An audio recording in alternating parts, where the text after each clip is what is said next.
Hello and welcome to part 2. In this video we'll be looking at breaking off the hair into smaller strands to give it more interest and a cleaner model to work with.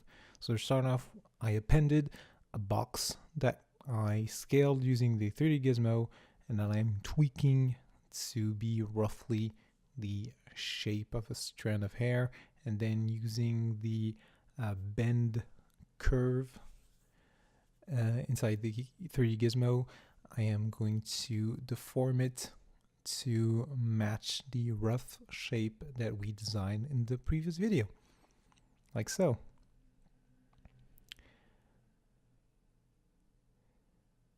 Once you make you can find all these deformers in the little wheel under the 3D gizmo.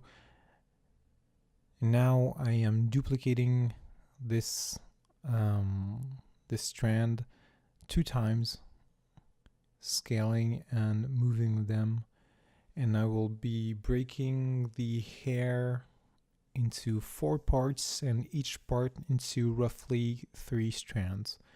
You could make them more strands, but for this stylized approach I think 3 should be enough.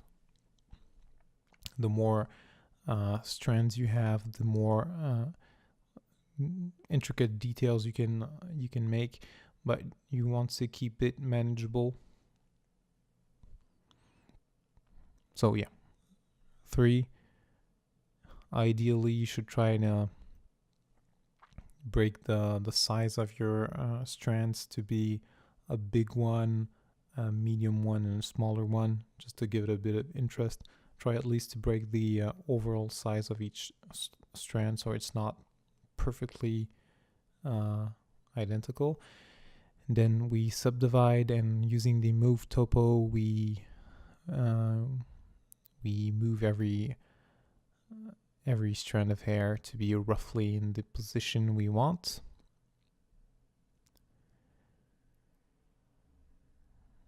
Tweaking the shape of that first strand to be not so thick.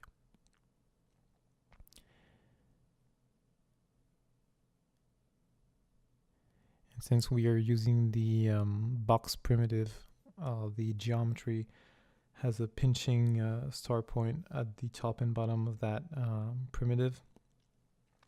So we're going to have to work with that. You could make a new box. You could create a new box.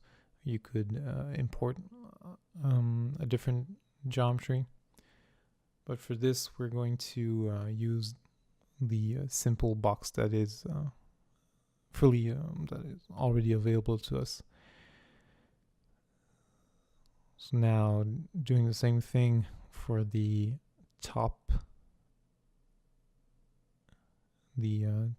part of the hair, and as you can see there's a bit of pinching. That's because I used the wrong side of the box, so it doesn't take too long to flip that over.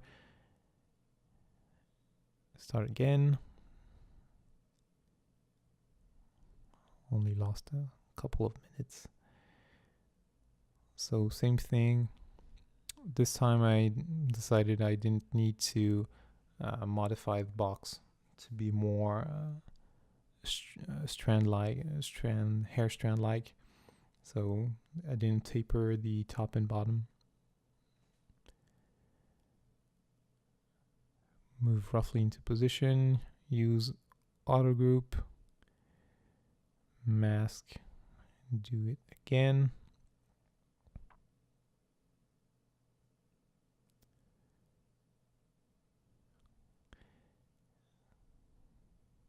And then using the move topological, we're going to do the same thing and tweak everything to conform to our initial design and to flow into each other a lot better.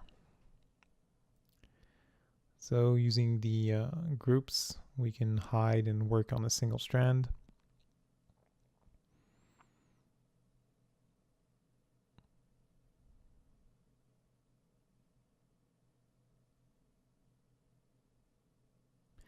You can also use the clay tubes.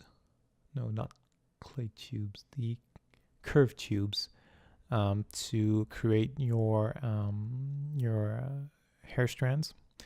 But usually you build that on top of your volume, so it lays on top, so it adds a bit of volume to your initial sculpt. And I find it's more of a time saver, and it's great for making more realistic hair. But if you want to sculpt the hair, if you want to do something more simplified, I find it easier to just manually decide where and how to place my strands. But you could use the curved tubes, and we'll be using in the third part, we'll be using some of that to create some stray hair to break off the overall shape, give it more interest. So now we have the left or right side and the hair flowing from the top. Now we're going to do the final bits of hair.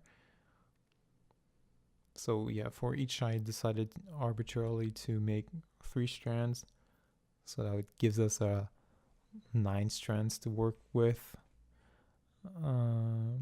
For this haircut, I could do a lot more. You could do less. No real benefit of doing less, but you could do less. Yeah, breaking the hair into 4 subtools, and each subtools having 3 polygroups, that should give us more than enough to work with. Shouldn't forget to speak. So yeah, same thing. We're going to move everything into position, trying to follow the flow of the hair that we have problem solved in the first part of this series, like so.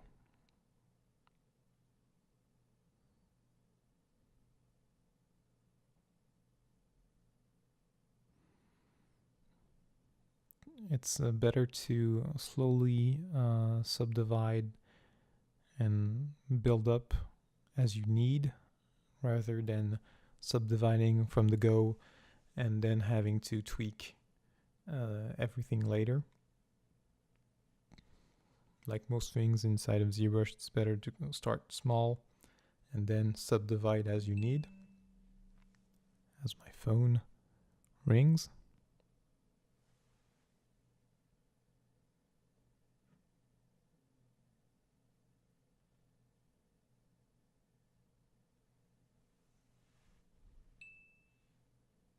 And rings again.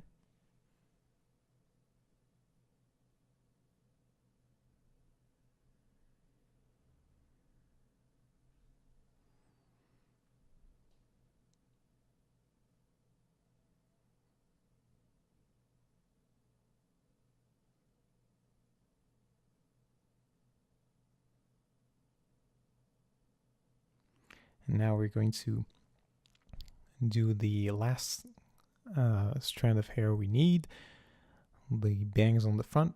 Using the deformer this time, I'm going to taper and really model in, using the built-in deformers, really model in the shape of the hair, because it's just one big strand.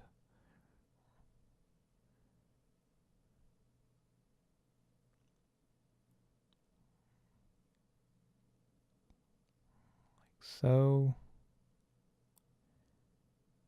except we're going to duplicate it.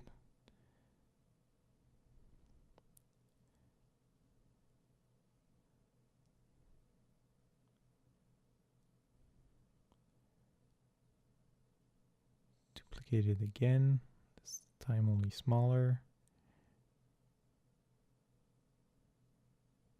Should have made that yellow one be either bigger or smaller. The purple and the yellow one are too similar in size.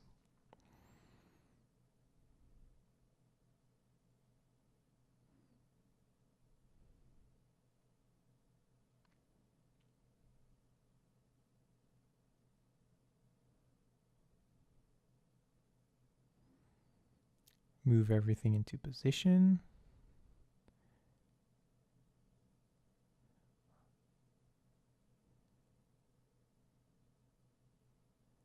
Now we've unhid everything, so now we can tweak everything in the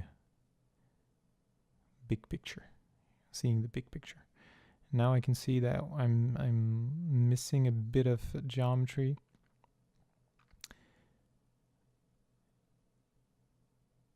Using the pinch, I am making more of that banana shape, and now I'm missing that final piece of geometry, and for some reason the control drag didn't duplicate my subtool.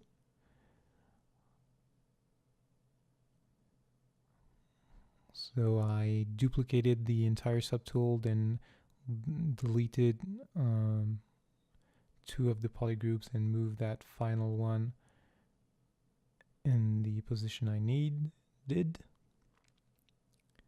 Like so.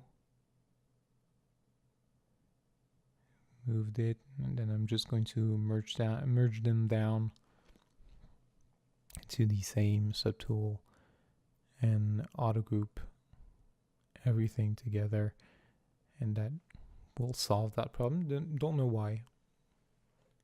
Sometimes it's better not to ask, just do it.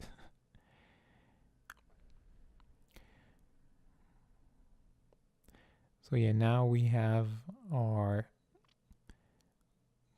everything we need now to make our final piece of geometry. We've cut everything into enough pieces that we have something to work with, and we'll have some nice overlaps, and it will look more like hair, because hair is just a lot of fine strands overlapping each other. So cutting those into smaller parts will help. And now in the final part of that series, in the next video, we'll actually sculpt everything into proper hair. So I hope you enjoyed this video. If you need anything, simply ask in the comments, and I'll see you in the next one.